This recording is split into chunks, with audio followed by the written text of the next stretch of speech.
Well, welcome everyone. This is our last forum for this semester, but we're getting things lined up for next semester, so put Wednesday noon on your schedule for next semester.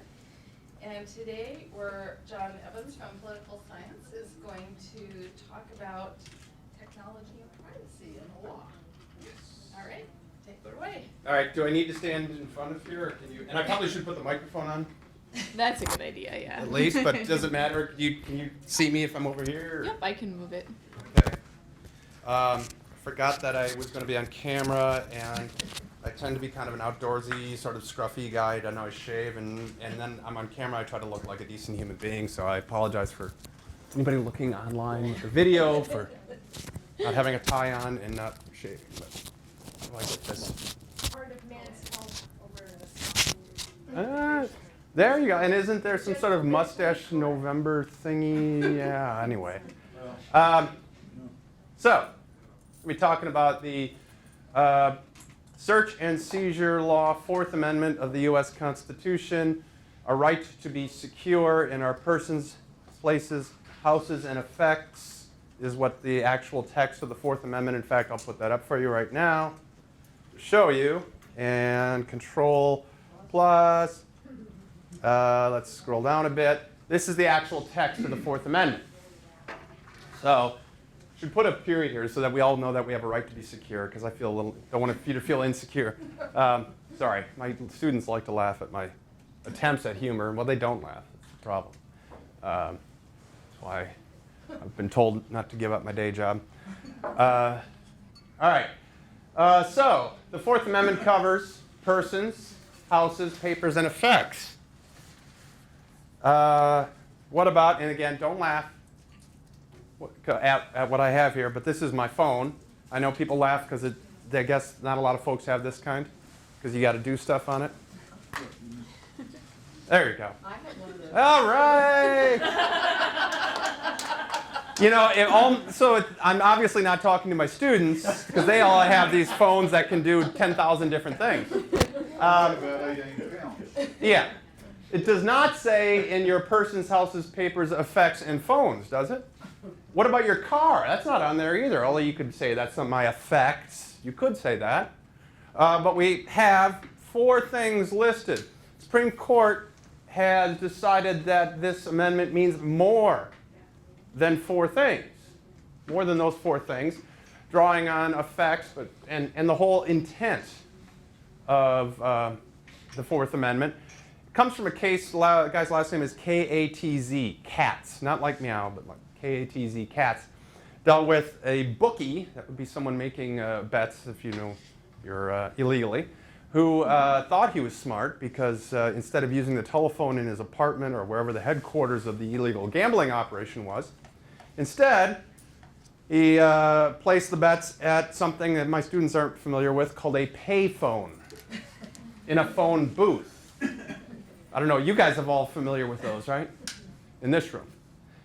But the authorities figured it out, caught on, and they bugged the phone booth without a warrant, without probable cause. Well, is that a violation of the Fourth Amendment? The right to be secure in your persons, houses, papers, effects, and phone booths. Well, phone booths weren't around when this was written. However, the Supreme Court decided to interpret these words to mean that we have to apply, they translated it into the following. Wherever you have a, quote, reasonable expectation of privacy, that's where it applies. And they said a phone booth, most people when they are talking in a phone booth, I don't know, think about the last time you talked in a phone booth, are you expecting everybody's hearing that everywhere? Compared to if I'm walking down the street saying, hey, I'm going to be murdering somebody or I don't know what, and a cop overhears you. Well, people should, a reasonable person understands that they don't expect privacy there. And they've applied this in lots and lots of other areas. Do you need a warrant or a probable cause to search someone's garbage when it's put out front? Would a reasonable person realize when they put their garbage out front that somebody might look in it?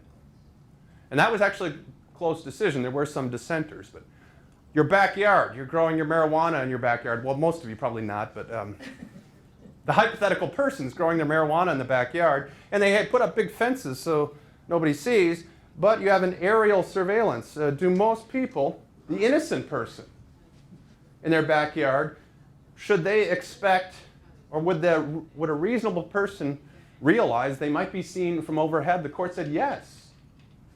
Now, let's say you like to nude sunbathe and you have these big fences around, but you should realize, a reasonable person, according to the court, should realize that a plane or something might go overhead, or a helicopter, and see you, and so you shouldn't expect privacy there if you're reasonable.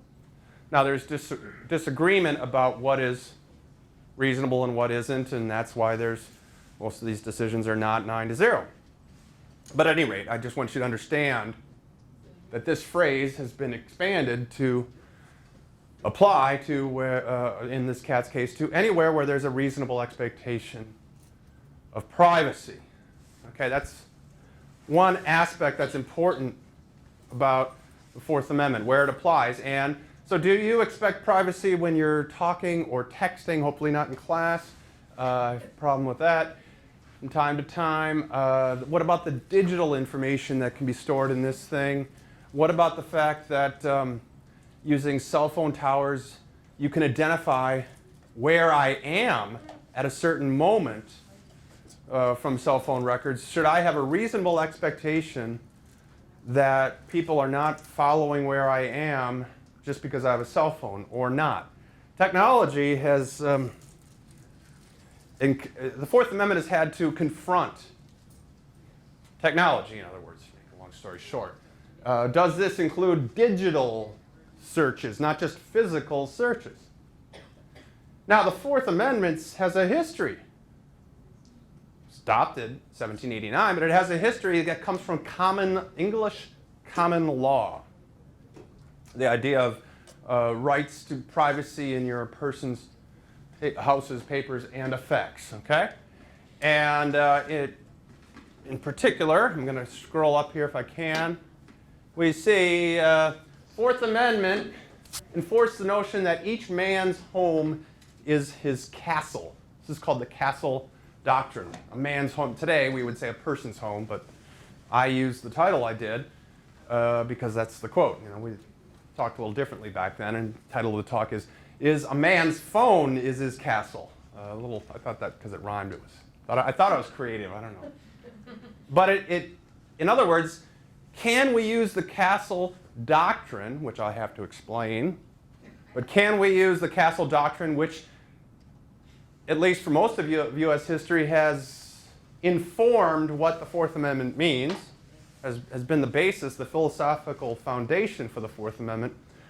Can we still use that to figure out how much privacy we have in technological devices? When is a warrant needed? Where? Or do we have to come up with a new doctrine? Does the castle doctrine, even though it goes back in 17th century and even further back than that, can it inform us? Can it still be the basis, or do we have to look for something different? That's what I'm trying to do in this paper. I'm a political theorist as well as law, so it's a philosophical piece of analysis of legal theory and political philosophy. By the way, do I wait till I'm done to see if there's any questions, or do I let people?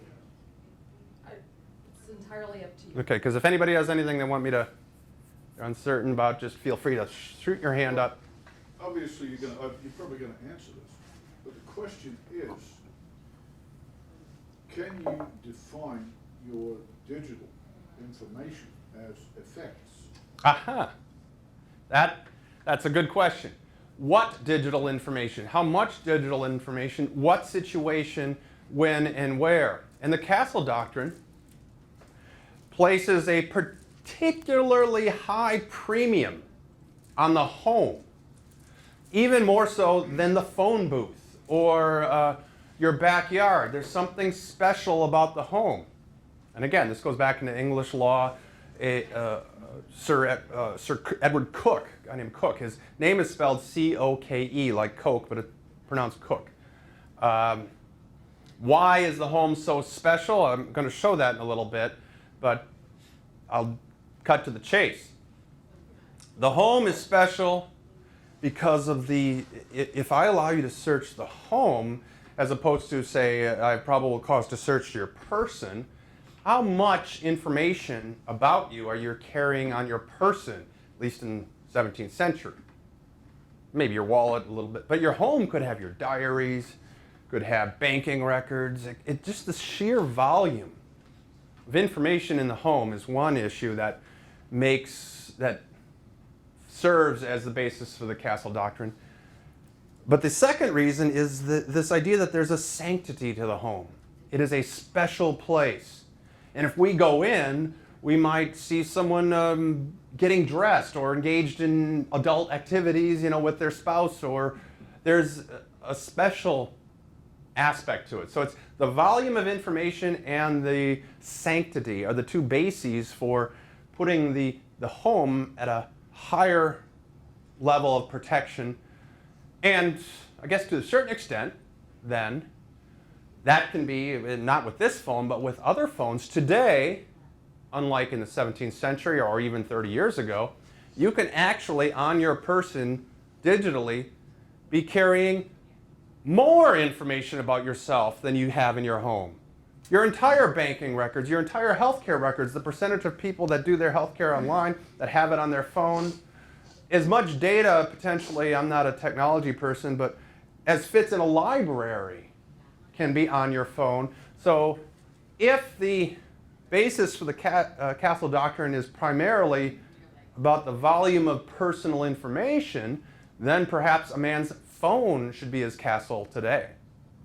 What about the privacy? If I could just burst into your home and you were just getting out of the shower, or what have you, that is the second basis. Well, a phone might have some very intimate pictures or something on it as well. So perhaps the Castle Doctrine applies there. So I kind of jumped to the end of what I'm going after, but the attempt to apply what Cook is talking about. And the Supreme Court has taken up this issue of late. And it's not just cell phones. There's all sorts of other aspects of email and what have you. Can we continue to use the idea of the principles from Cook, and obviously those principles evolve, that's what common law does, and can we continue to use the idea of the reasonable expectation of privacy, or do we need to come up with some other ideas to figure out how to give meaning to the Fourth Amendment when it comes to technology? Now, let me tell you what the Supreme Court has said about this of late. Last year, a case called Riley versus California. And I'll just give you a brief sketch of the facts and explain what was going on. And this guy, Riley, is pulled over for a minor violation, but the police discover concealed and loaded handguns and gang paraphernalia during the vehicle search. They place Riley under arrest. All right, and this is in California near Los Angeles, a lot of gang activity, and gangs and drug cartels and what have you have gotten very good with technology. They're billion-dollar businesses. They have accountants. They hire tech people to store records and information. Some gangs, as part of initiation, require doing certain types of violent acts, and you have to take a cell phone picture of the person you beat or what have you to prove it, and it's stored on your phone. An abundance of evidence of crimes could be on a phone. So the police have a real desire, accounting records of millions of dollars. There's a lot of important data that the police would want, especially if it involves gangs and or drug cartels or what have you, which are infiltrated into Los Angeles. So they wanted to look in the data of this phone. The Supreme Court has decided, and this draws from Sir Edward Cook and the Castle Doctrine, they have said that when you arrest someone, this is one of the exceptions to the warrant requirement, it is not unreasonable. It is not unreasonable to search them without a warrant. To search what? It's a good question. First of all, let me back up. Look at this. Wait, don't look at that. Let me scroll up. Sorry. All right. This is where the Fourth Amendment applies, and today that means also reasonable expectation of privacy. And then this is what you need for a warrant. Now you're waiting for the next shoe to drop. Does it say a warrant is required to search? No. It says you have privacy here. This is what you need for a warrant. Is a warrantless search unreasonable? The Supreme Court has said usually yes, but not always. In particular, one of the exceptions is arrest. A case called Kimmel versus California. California gets involved in a lot of these things. Person is arrested in their home, placed under arrest.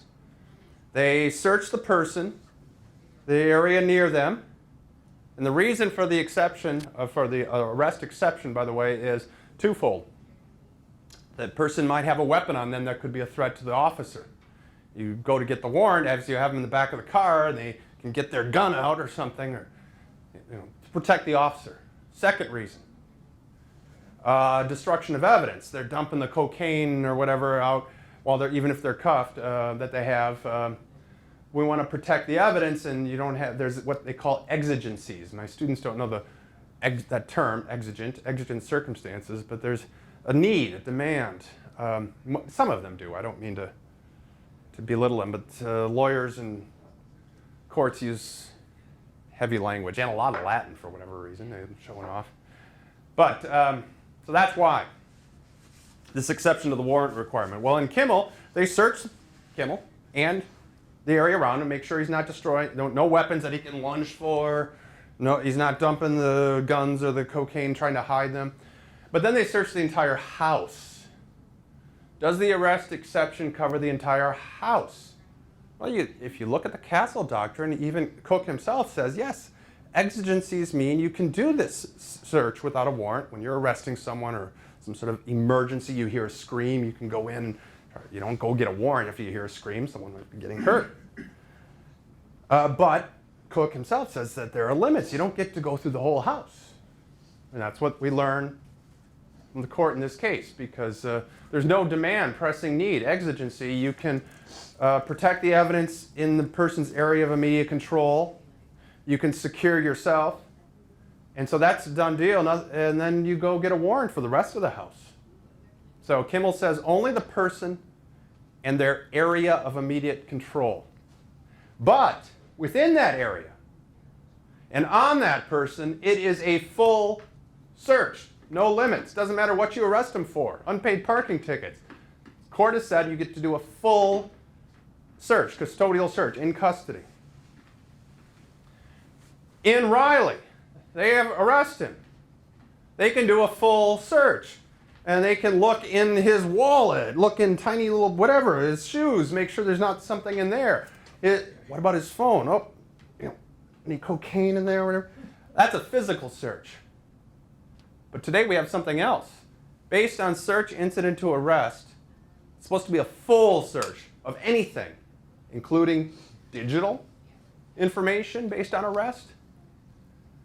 That is the question that the court had to confront. Does full search without limits include digital searching? Well, what's the foundation for the exception? Destruction of evidence. I want to prevent that. Secondly, protection of the cop. Is there a chance any data on here is an imminent threat to the cop? Probably not. Destruction of evidence. Turns out, and I'm not very good at technology, you can remotely wipe a phone, a hard drive.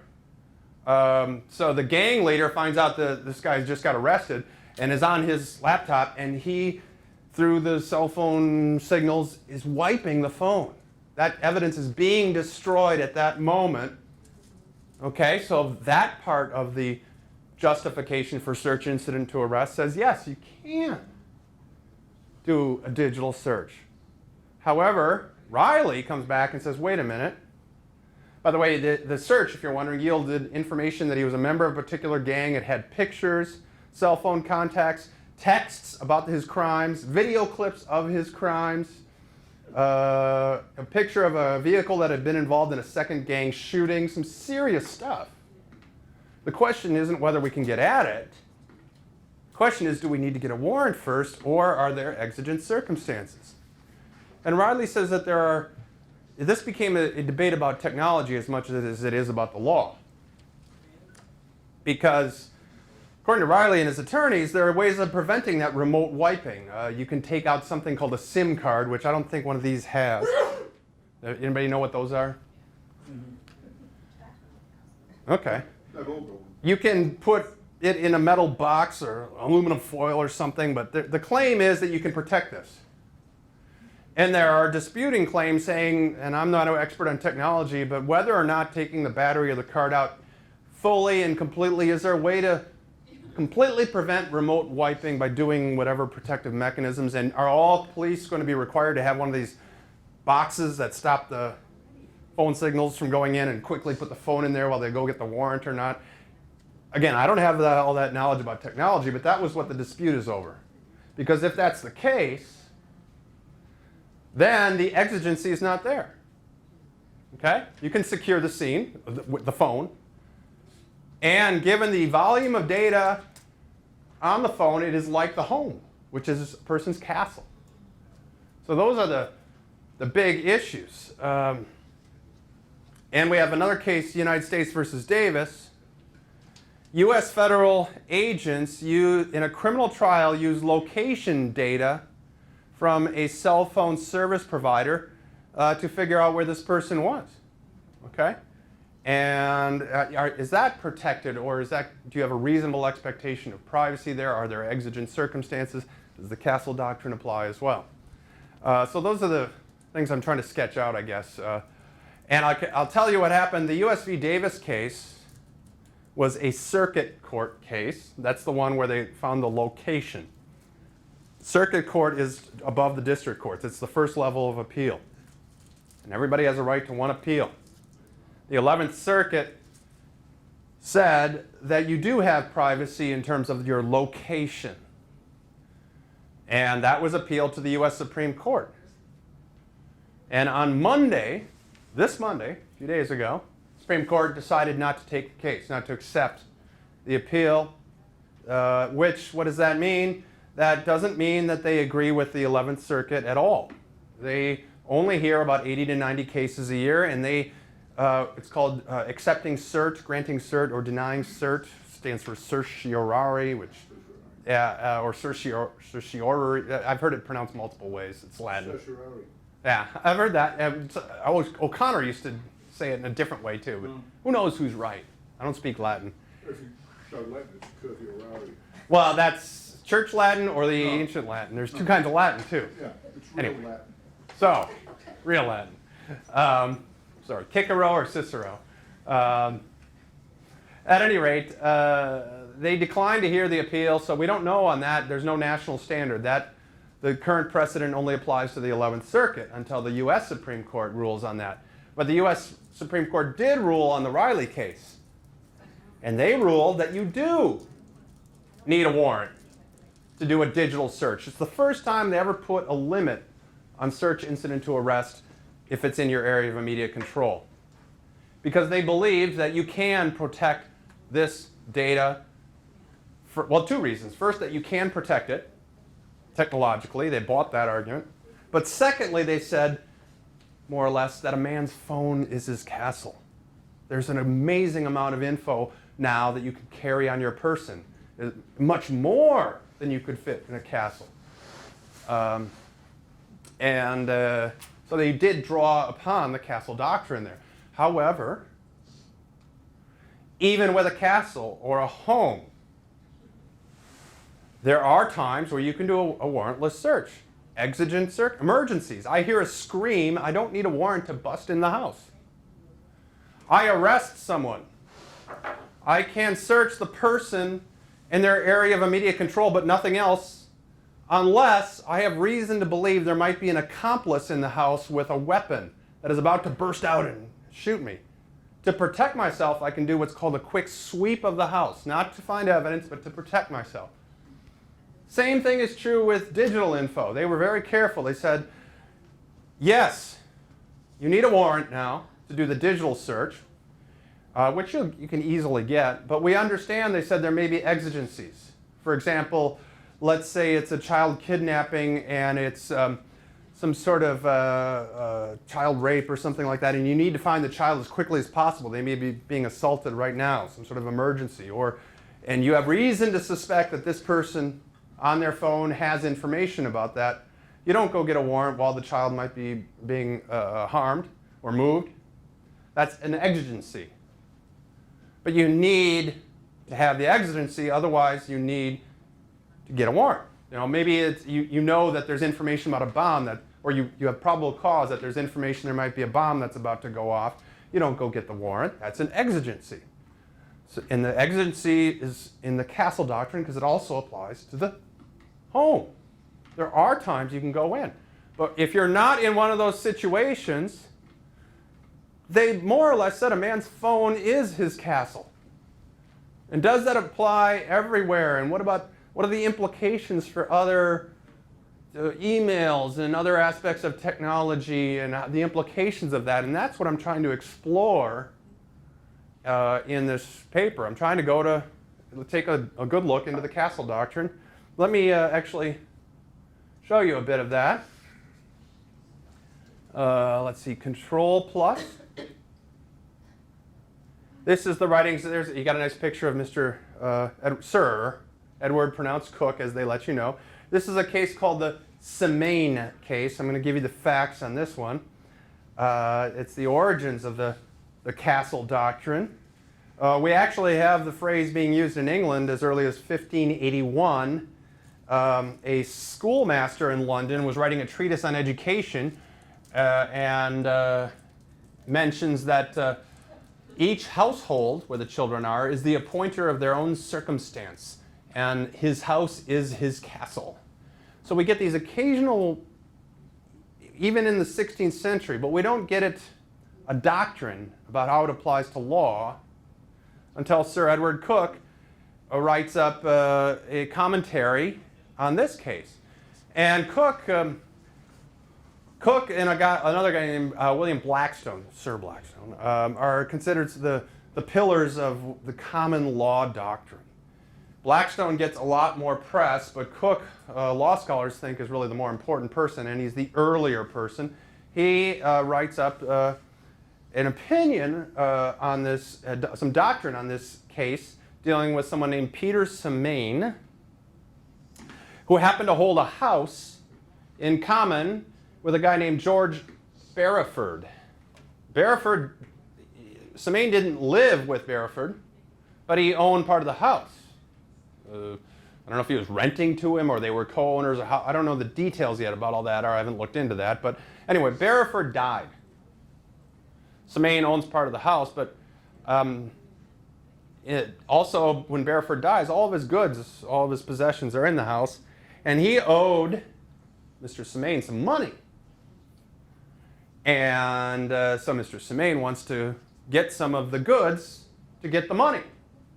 And Mr. Semaine has something that is called a statute staple, which it says here is defined as a type of bond that secured the debt. Semaine gets a writ, which is a legal term for a court order, securing his lands and goods in payment of the debt. And in the meantime, another tenant in this house, this guy named Richard Gresham, who's still living there after his death. Semaine wants to get in the house and get some of the goods to collect for the debt, but he doesn't do it. With the writ is executed by a sheriff, wants to seize some of the goods. And does the sheriff need a warrant? Can the sheriff bust in? That's where we get the Castle Doctrine, and that is where Cook writes the following statement. The house of everyone is to him as his castle and fortress, as well for defense against injury and violence as for his repose. And then we see this part here. That part has been used not for the Fourth Amendment, but for these stand your ground laws, that you can shoot someone with much less of a probable cause of a need for self-defense if they're in your house, and now even if on your lands. So that's that. But it's also used for information about informing our philosophy about warrants. goes on and on and on. And you get a lot of Latin, which I'm sure you... Everyone's house is his safest refuge. Okay? That's the part I'm interested in. I'm not doing all this stand your ground, and I'm interested in that part. And Cook goes on. We're going to look at the Semaine case. And actually, rather than go through all this, I'll just mention a few things. Cook examines this case to lay out a doctrine. That's how common law builds. You lay out a doctrine that might apply in future cases. It's called precedent. Civil law systems like France, they don't use that. But common law, they want, and especially beginning with Cook. So the question was, could the king's sheriff demand entry to recover the debt? Another question he addresses is, if so, do you need a writ before you get the demand? Do you need to knock and announce? Or can you just bust in? And that's where we develop some of the castle doctrine. Even with a warrant, typically you do need to knock because you might see someone getting out of the shower, or this idea of a higher level of sanctity of privacy. And there are limits as to when you can break in based upon the volume of information in the house. So that's the castle doctrine of common law. And I think I'm probably running up on time here, so rather than, I've more that I could say, but I think I've outlined what I'm exploring here about whether a phone, do you need a warrant? What about incident to arrest exceptions and exigent circumstances? And do you have to inform the person that that's like the knock and announce, do I have to inform them that I'm going to be doing a digital search of your phone? And can I break into it? What if you say no, consent, those kinds of things, applying that to phones and computers and other things, whether they are the functional equivalent of a home, or do we need to go about figuring out how we're going to apply Fourth Amendment to technology with something new, a new common law doctrine. I'll shut up now because I've talked too much. I don't know what. I want to know how this ended up. Oh, let's see, I'll show you up here. What happened is laid out at the top. Whoop, okay, I'm sorry. Did the plaintiff win or plaintiff win? Semaine won, but the reason why is important. Okay. Here we go, Control plus. Semaine lost because in this non-felony case, Gresham was legally allowed to bar. Semaine law, yeah, so I'm sorry, I got it backwards. He did not get to, the sheriff was not supposed to bust in because it didn't involve a felony. Now what's interesting is Cook is cited now in this case for the Castle Doctrine to allow entry even if it's not a felony, even though the actual case did not rule that way. It is very common in law that the court creates precedent, creates rules, and applies them one way, and later they take the same rules and principles and they keep the rule and principle, but they apply it a different way. Or they decide that the very rule that was created in the case was misapplied in that actual case. So in this instance today, or even quite recent after this, within a century, he would have won. Because it doesn't matter whether it's a felony case or not. You had a civil order, a writ, allowing entry into the house. But we don't care about the outcome of a case. That's what surprises my students. We care about the precedent that's created that will be used in the future. Okay? But excellent question. Come on, something else? Anybody worried about their phone? I'm worried about the location one. So the status of that is that at the circuit court level. And only in the 11th Circuit, that part of the country, Yeah. which I should know off the They top of my head. said you have a right to privacy of your location. Yes. Which means you would need, not that the police can't try to find out where the person was and use that evidence to help prosecute for, let's say, a robbery or what have you. They say they weren't there and they have an alibi and you can prove that at least their phone was there. You can do that, but you need a warrant. This is about, not about whether I can search a house or whatever, but it's when do I need a warrant, or if you're under arrest, how far can I go? We don't want to let these people who have evidence on their phone of a murderer in a drive-by, it's not that we want to let them go, it's just that there's no danger that this phone is going to be wiped. There's no exigency, so we have time. They'll get the warrant. Go to the judge and get the warrant.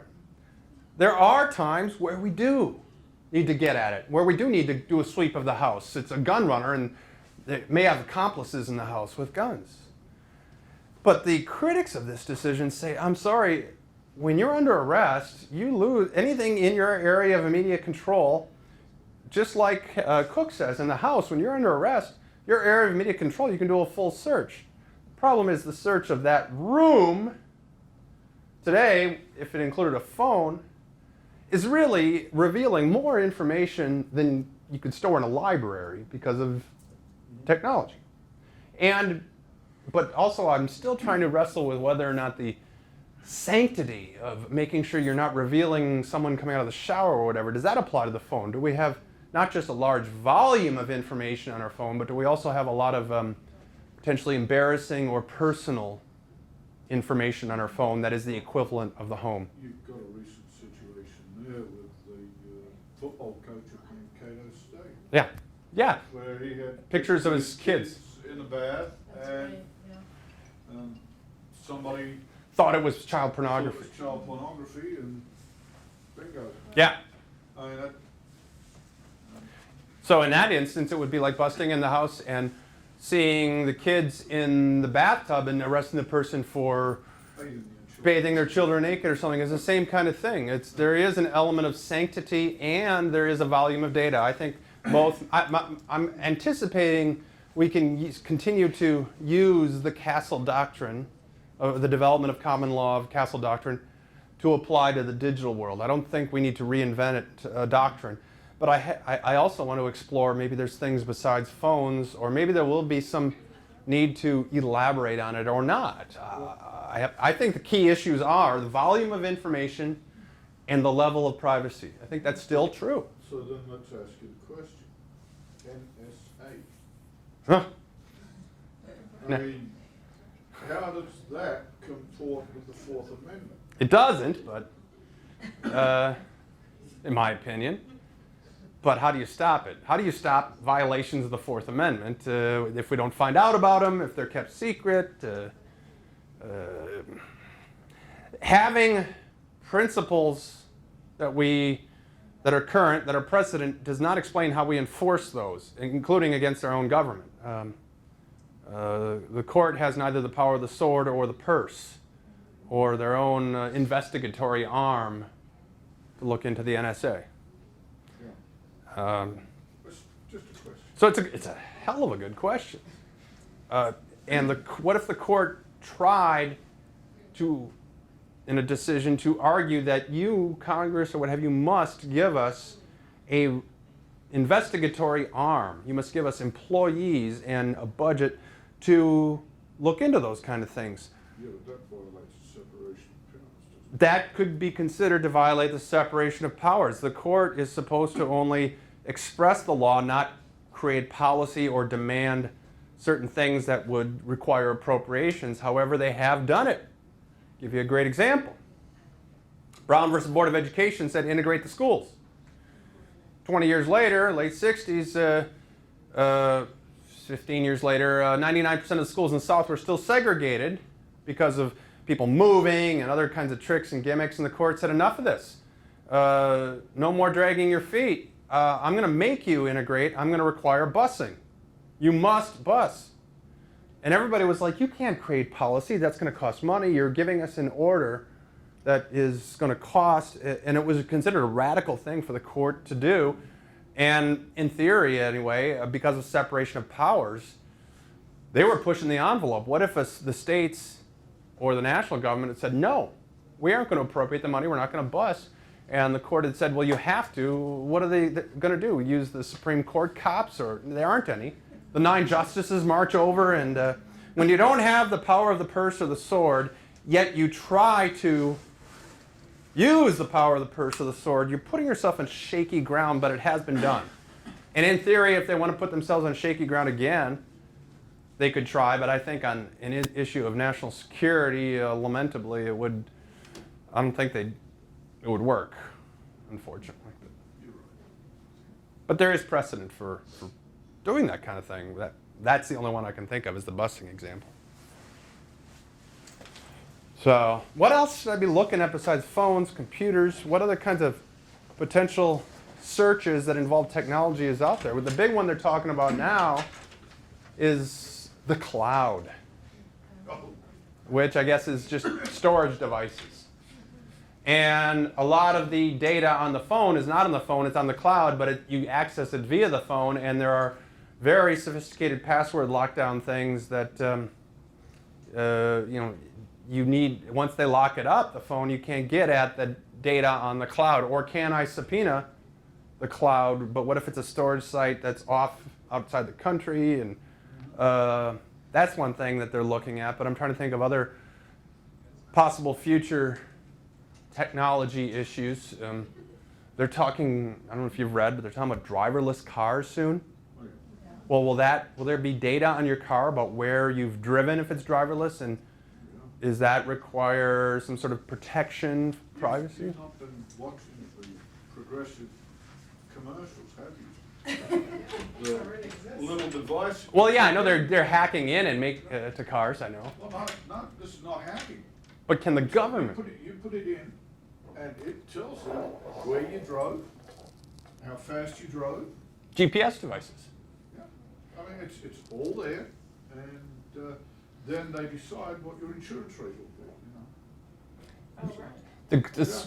The technology in the Fourth Amendment are interesting because the more technology develops, the more we have tools to find out info about you, but also the more you have info that can be, you can try to hide. It goes both directions. So a great example of the technology issue was a few years back, dealt with thermal imaging.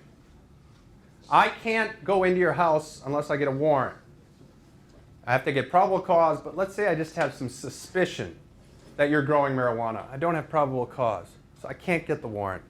And I'm out on a public street, and one of the exceptions of the Fourth Amendment is what's called plain view. If you open up your drapes or your shades and there's your marijuana, I can walk down the street. I don't need a warrant to see that.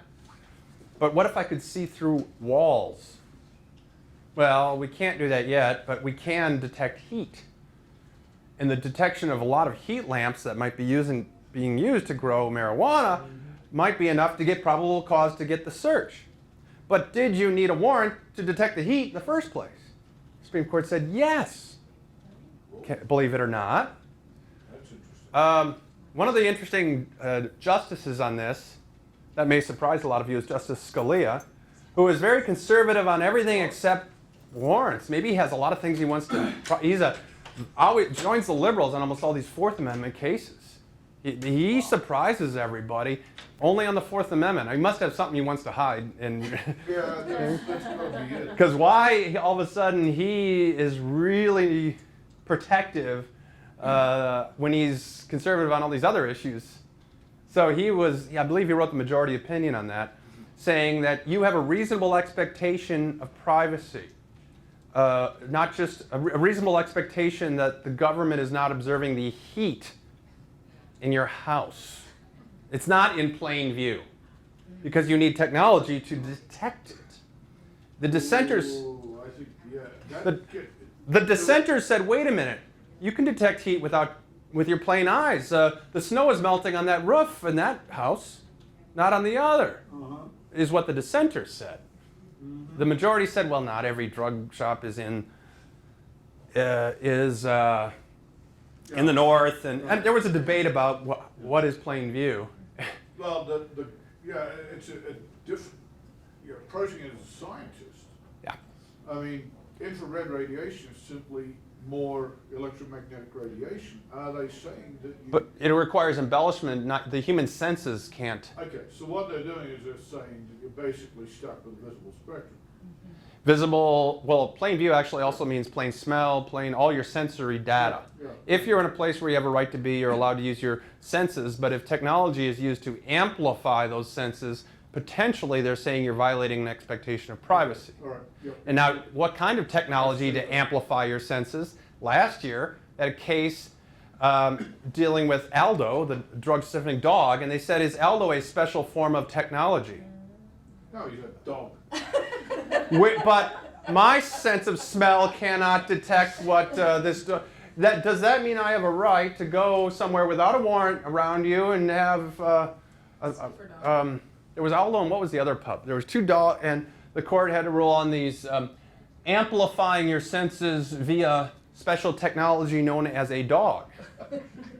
What are they Which selling? does. It was the Florida v. Jardine, and they said in that case it was, if I recall, a use of amplification of senses. It dealt with an officer without a warrant, without probable cause, coming to the front door, and anybody can go to your front door and knock and say, hi, I'm lost, or who knows what. And had the drug-sniffing dog, and when they opened the front door, the dog did whatever the signal is that there's drugs there, which was the probable cause. And they said, no, that is like a thermal imaging situation. It is using a piece of technology to amplify senses, and you should be able to have think about the innocent person. What if it smells something that the innocent person might want to protect?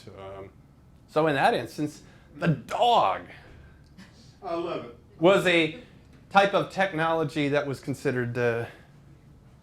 Now, what if you have a person with unusual hearing abilities? You find a special person. Is that a type of technology? Or I'm able to detect sound by amplifying, and I'm out on the street and I hear people talking about a murder or not. So the technology and the doctrines... Well, that raises an interesting question, actually, because most blind individuals have very, very acute hearing. The question is then, does a blind person become banned technology? Yeah, can the police, if they know that they can kind of hear something, and so they start hiring blind people to go in the cars of places that they have suspicion for?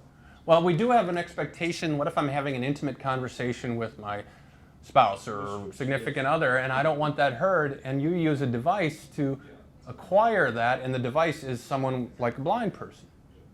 And it always goes back to reasonableness. Yeah. Would a reasonable person expect that their conversations that aren't heard that there might be a blind person walking by, should they expect that? Or not? Well, Or a that's- dog? yeah. Or... Of course, then that always brings up the other problem, which is exactly how do you define Reasonable, yeah. Well, that every principle of law, ultimately, you cannot remove subjectivity from the law. You could come up with another word to try to make reasonable more concrete, and then there will be opinions on that. And my students are always amazed that you have to have a judgment call.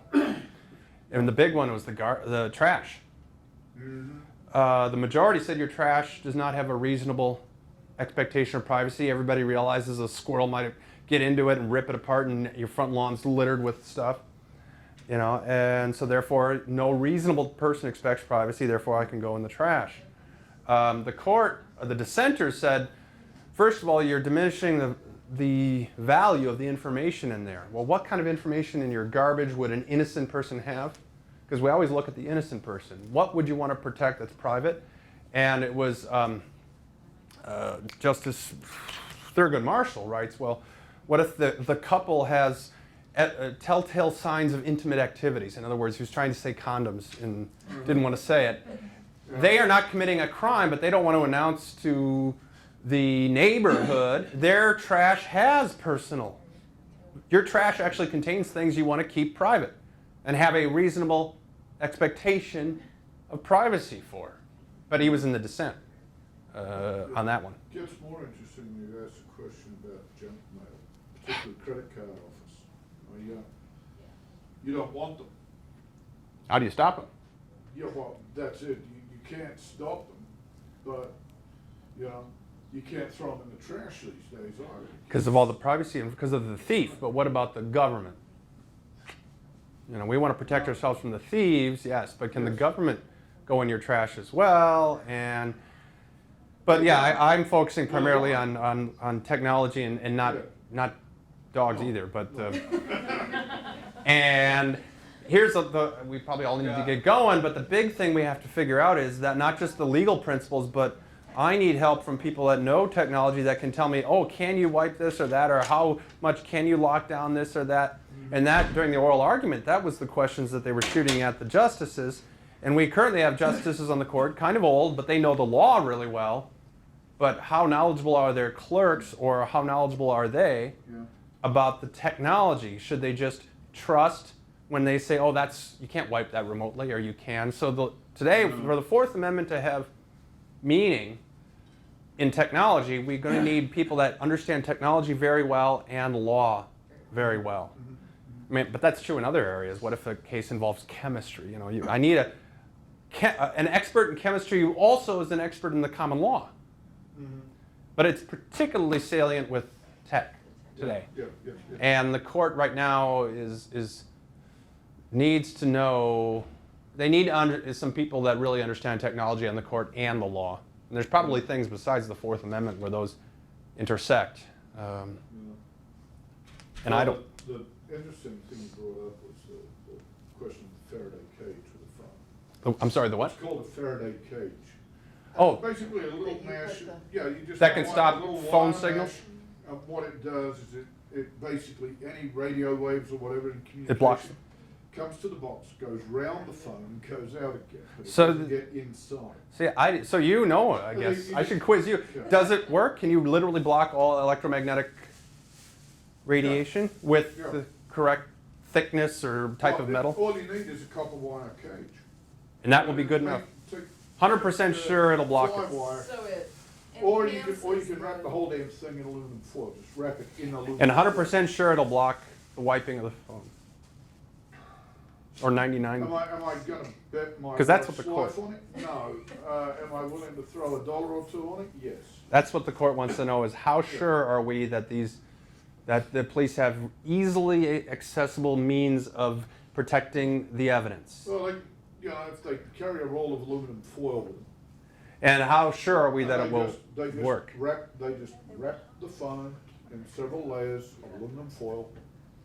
And the problem is that once you've got that metal around, okay, it makes it very difficult for, here, to tell you, okay, the one game with a Faraday cage is you put somebody on a wooden chair in the middle of a Faraday cage, okay, which is just this wire mesh, and then you set up basically a system that is going to generate artificial lightning bolts. Okay? Mm-hmm. You can sit inside the cage and you will not get hit. You can sit inside the cage. And so they can download the data. Because you got a conductor. Because you're surrounded by a conductor to take away the electricity, but it also takes away electromagnetic radiation. Now, That's the thing. this is a physics question then too. Well, it's, Is there another way in which you can without any electromagnetic waves getting in, is there another way to remotely wipe a phone? How else no, can you access a phone besides light and- or signals or? Well, yeah, I mean, you say light, I view light as everything from radio frequency all the Right. way up to ultraviolet. So in terms of physics, you need waves. You need some kind of electromagnetic radiation that will allow you to access. No way to get at. These days it would be microwaves. And you think about it, have you got a microwave oven? Mm-hmm. Okay. The microwaves get out? No, they don't, do they? They stay inside the oven. Oh. Why? Because the oven is basically a Faraday cage. Take a look at your window, right? When you're looking in, you notice it's got that little mesh looking thing on it? Oh, that's I always wondered Part about of that. that's your Faraday cage. And if there's no chemical that can get to it, no wave that can get to it, nothing that can get to it, there's no way to Yeah. wipe it. Yeah. And I'm just trying to think outside the box in terms of future technology, but without a wave or a Talk to the physicists about Faraday boxes, okay. okay? Well, Because- this is what Scalia and they were all asking about basically this Faraday box and how sure are we, and how expensive it would be to have one of these in every cop car. Well, yeah, I mean, It's aluminum foil. a box of aluminum foil would probably do an entire city, or at least city air source. But if you could potentially have data of mass murders on there, I don't want to probably will protect it. I want Well, yeah, all right. I want to be really sure Yeah, if it's that's fine, but you know, absolutes don't count. right. The only place you see absolutes is on in the minds of small people. Well, then, if there is an appreciable risk, then that means you can search it without a warrant. Then there's exigent circumstances. Well, yeah. So how I appreciable? would not. I don't think we'd be talking exigent circumstances. I don't think they would fly here. It's not an appreciable risk. No. I don't know what percent, like a 1% chance, that, or, what it would take for the court to say. 1% would be way more. Okay. Than, I think, Well, then you need a warrant, I would say. Yeah. I agree with.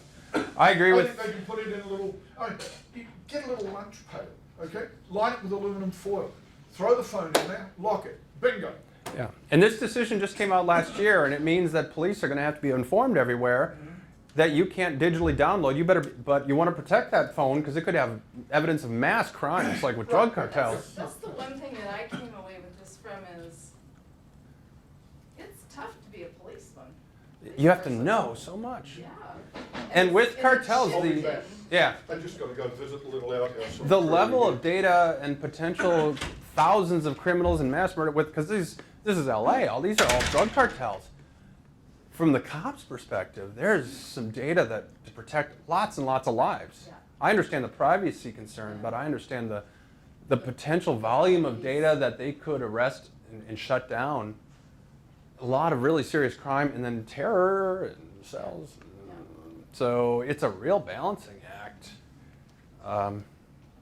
It means that we are vulnerable to an awful lot, but we also can get at an awful lot. So it's an evolution of the law and an evolution of technology, and can they keep up with each other? Yeah. What's the next thing they'll discover? I would never have thought of a phone I could carry 20 years ago. And so what's the next thing? I don't know. We better let Seattle have their space back, but thank you